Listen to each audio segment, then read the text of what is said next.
Jornal da Rede Alesp.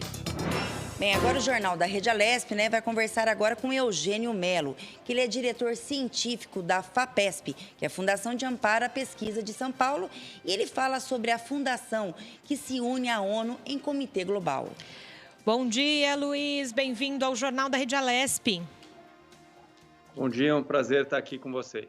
O prazer é nosso e, para a gente começar a nossa entrevista, como foi feito esse convite, então, à FAPESP para integrar esse Comitê Global da ONU e qual é o principal objetivo nessa força-tarefa? Obrigado. A lógica central é do que a gente chama de evidências científicas. A ciência, evidentemente, ela se baseia em experimentação, em geração de evidências, e numa série de aspectos. As evidências, elas existem, por exemplo, com relação à vacina, e por isso que o sarampo chegou a ser erradicado do país, ou a poliomielite foi erradicada, por isso que a gente está buscando uma vacina com relação à Covid, e por isso que alguns medicamentos que são sugeridos, por outro lado, sem evidência, não são indicados. Quando a gente olha para a evidência nesse sentido mais amplo, existem evidências que a ciência promove no âmbito do que pode ser feito em termos da saúde, do que pode ser feito em termos da proteção social, da resposta econômica, das respostas que têm a ver com colaboração multilateral entre países, das respostas associadas à coesão social e à resiliência da comunidade.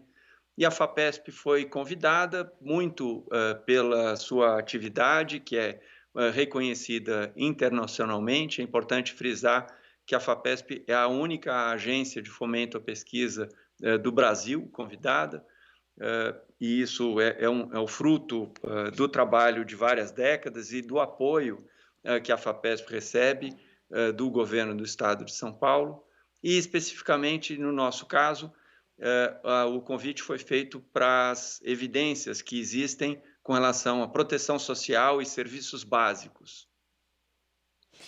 Bem, Luiz, você poderia falar para a gente o que vai ser debatido neste comitê, a pauta?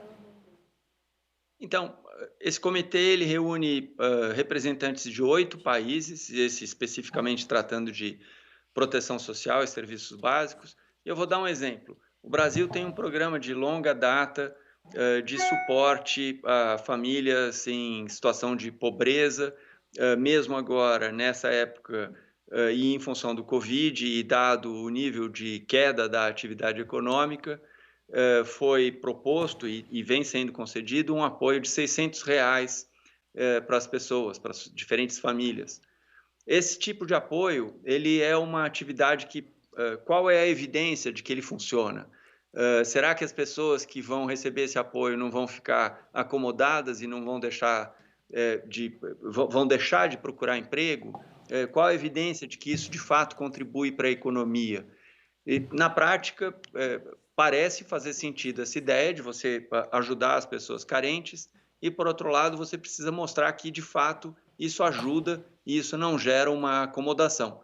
As evidências que o Brasil já produziu nesse sentido têm décadas, porque Bolsa Família e quer seja esse programa com outros nomes, já vem sendo implementados, e as análises das ciências sociais, das ciências econômicas sobre os benefícios dessa iniciativa são inúmeras. Então, o Brasil, nesse sentido, tem algumas redes de proteção social, o SUS é outra delas, e nesse caso é uma proteção na esfera da saúde, mas numa dimensão social, e que estão sendo fundamentais no enfrentamento da Covid.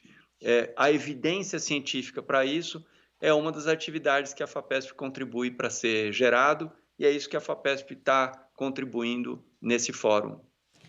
Luiz, você poderia explicar, para quem está nos assistindo, o que significa recuperação na pós-pandemia? A recuperação da pós-pandemia, em essência, é a retomada da atividade econômica. A gente está tendo mudanças sociais profundas.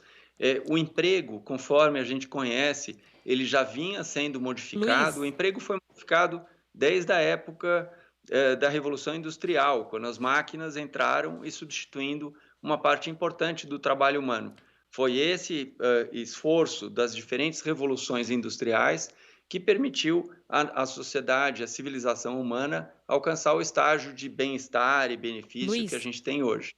Diga. só um minutinho, porque a gente vai dividir aqui a nossa redação. Você acompanha a partir de agora a transmissão da reunião da CPI das quarteirizações, com a finalidade de proceder à oitiva do Procurador-Geral de Justiça do Estado de São Paulo, doutor Mário Luiz Sarrubo, convidado aí para prestar esclarecimentos à CPI e também apreciação de 11 pautas, 11 itens das pautas. Então, a gente divide agora a nossa rede e a gente continua no YouTube conversando com Luiz Eugênio Melo, diretor científico da FAPESP. Luiz, eu precisava te interromper justamente para fazer essa divisão de rede aqui, mas você pode continuar, então, os seus esclarecimentos, por favor.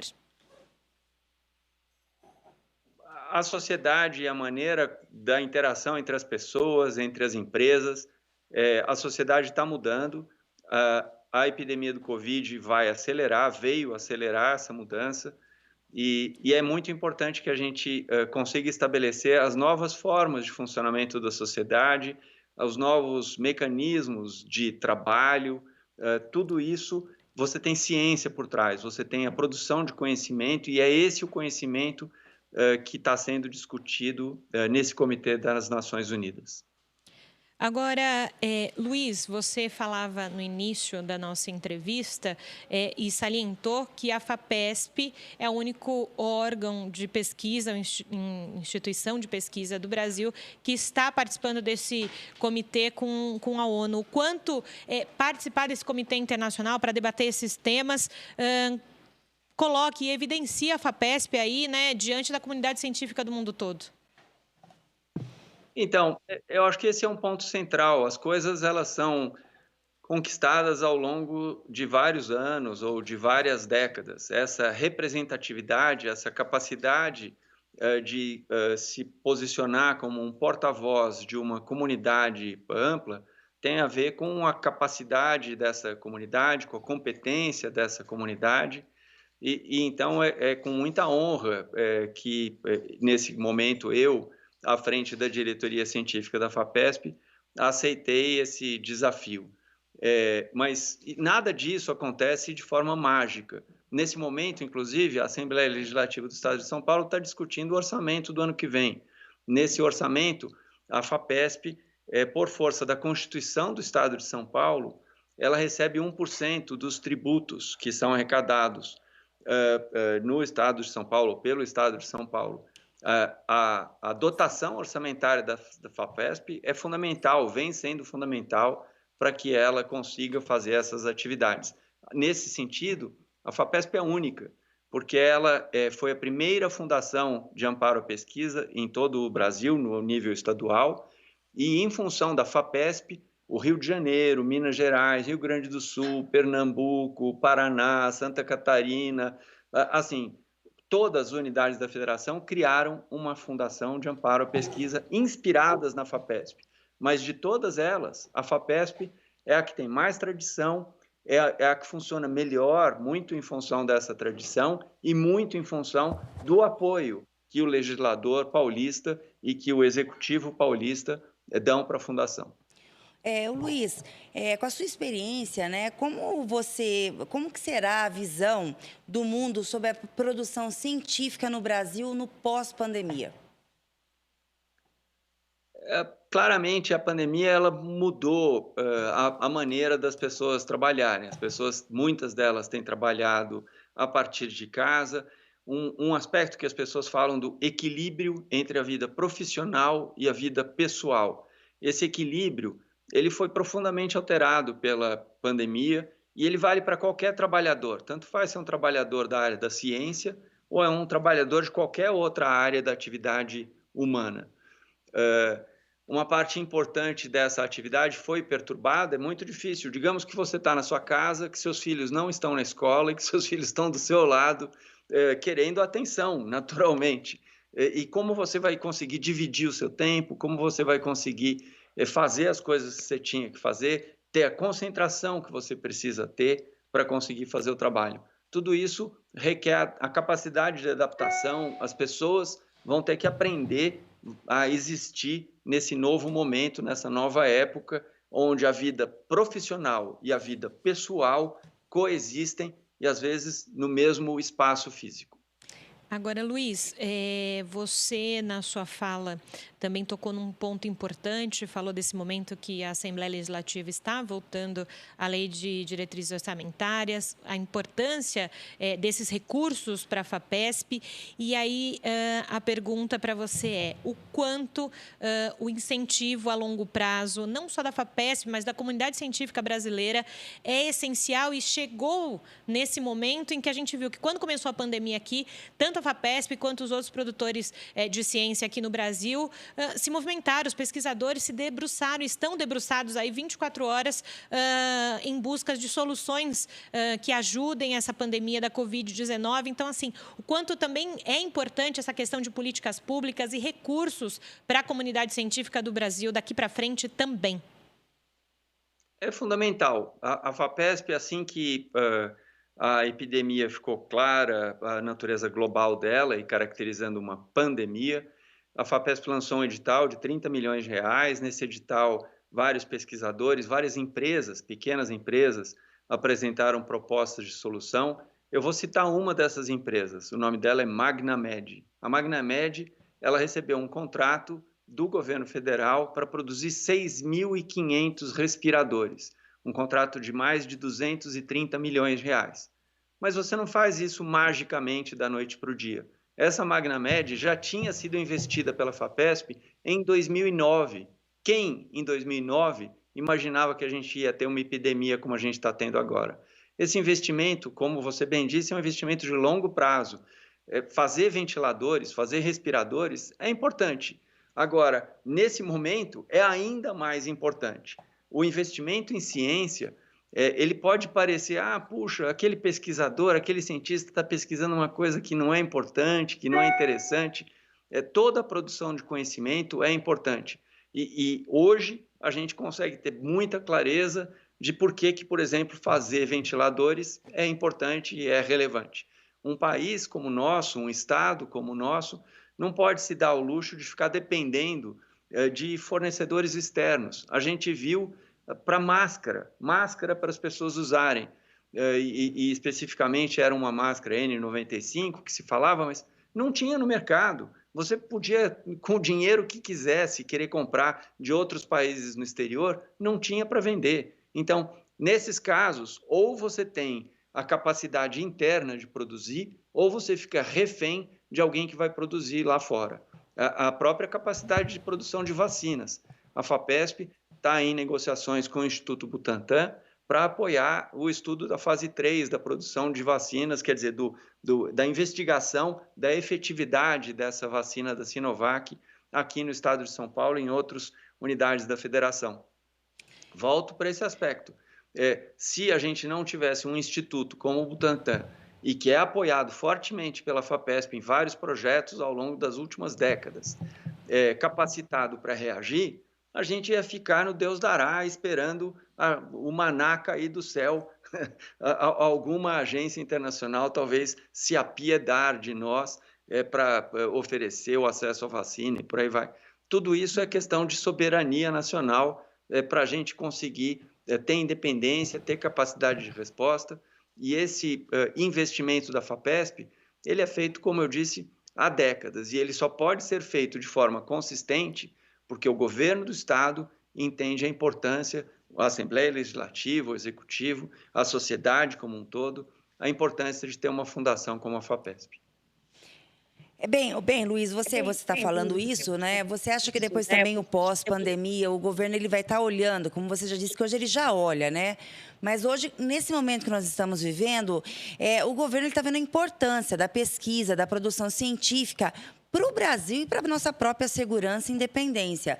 Você acha que com tudo que nós estamos passando, o governo está se conscientizando que ele precisa olhar mais com mais respeito e com mais patrocínio para esse setor que até então ele era olhado, mas não de uma maneira tão importante hoje como a gente olha, né? Porque a gente precisa muito disso para poder sobreviver e, como você mesmo falou, poder andar sozinho. O que você acha nessa situação? Você acha que a mudança das pessoas responsáveis por por nos governar, vai mudar o olhar e vão investir mais nesse setor para que num futuro nós temos mais independência do que hoje? Eu acho que tudo isso depende da sociedade na prática, depende de como a própria sociedade vê o valor. Hoje, todo mundo fala na ciência, todo mundo enxerga a ciência como a grande esperança, né? Um novo remédio, uma nova vacina. Qualquer que seja a vacina que a gente venha usar, essa vacina não existia um ano atrás, ela foi produzida nesses últimos meses, e isso tudo é ciência. É ciência produzida no Brasil e no mundo. Então, eu acho que a ciência tem uma janela, uma nova janela de oportunidade de buscar reforçar o seu valor para a sociedade. Tem uma frase que ela é frequentemente dita com relação à educação, mas eu acho que ela pode muito bem ser aplicada à ciência. A frase é a seguinte: você acha que a educação custa caro? Experimenta o contrário, quer dizer, experimenta a ignorância. A ignorância custa muito mais caro. A educação e ciência estão juntas nesse sentido. Para quem acha que a ciência custa caro, experimenta a crendice, experimenta o desconhecimento e crendice nesse sentido. Eu acho que isso funciona, eu acho que isso é assim. Eu acho não pode ser a base de funcionamento de uma sociedade, não pode ser a base de funcionamento de uma população que, como você disse aí, se vê e se enxerga autônoma e independente. Então, a produção de ciência é fundamental, o apoio à ciência, ele em todo lugar do mundo vem do setor público de forma muito importante, sobretudo essa ciência fundamental, e em outros países, evidentemente, em outros estágios de desenvolvimento social e econômico, a crise ela trouxe mais recursos para as instituições que fazem ciência. Nos Estados Unidos, o aporte foi superior a 30 bilhões de dólares. Na Alemanha, o novo aporte foi superior a 5 bilhões de euros. Então, são países onde não apenas as agências continuaram a fazer o trabalho que estavam fazendo, mas também passaram a fazer um trabalho para o enfrentamento da Covid, mas, além disso, receberam novos recursos para fazer esse enfrentamento da Covid. No caso da FAPESP, e dada a situação geral que a gente tem, evidentemente a FAPESP tem a condição de buscar alavancar recursos de outras fontes. Então, a gente trabalhou com doações de instituições privadas, a gente trabalhou com parcerias com instituições privadas e com o próprio realocamento de recursos de pesquisadores que já estavam fazendo um projeto, digamos, sobre Zika, mas que falaram, não, tá bom, eu vou pegar uma parte do dinheiro que eu estava pesquisando Zika e vou pesquisar a Covid. Ou eu estava pesquisando tuberculose e vou pesquisar Covid. Evidentemente, esses ajustes são o que a gente tem de recurso para conseguir dar conta de uma resposta muito rápida para essa epidemia. Luiz, para a gente encerrar, mas eu não poderia deixar de fazer essa pergunta. Você falou educação e ciência andam juntas, né? E se a gente constrói a longo prazo uma comunidade científica forte, é lá da escola, da base, que a gente constrói pessoas interessadas em produzir ciência, né? Então, eu queria que você falasse sobre essa parte, né, de colocar os alunos também em evidência para a ciência. Perfeito. Na verdade, eu tomei posse na diretoria científica da FAPESP há 3 meses atrás. Essa é uma linha central que a gente pretende desenvolver. Eu estava conversando com a minha equipe essa semana numa proposta para nós desenvolvermos com o governo do estado de São Paulo e com as diferentes regiões, aí, prefeituras, uma iniciativa buscando engajar os estudantes, porque é daí que a gente vai tirar o nosso celeiro de prêmios Nobel ou de cientistas ou o que seja. Na prática, assim como todo menino no Brasil pensa em jogar futebol, porque é o esporte mais popular e mais comum, eu adoraria que toda criança no Brasil considerasse a possibilidade de uma carreira na ciência como uma carreira relevante e com perspectivas de futuro. Bem, Luiz, muito obrigada. A gente agradece a tua participação, tá?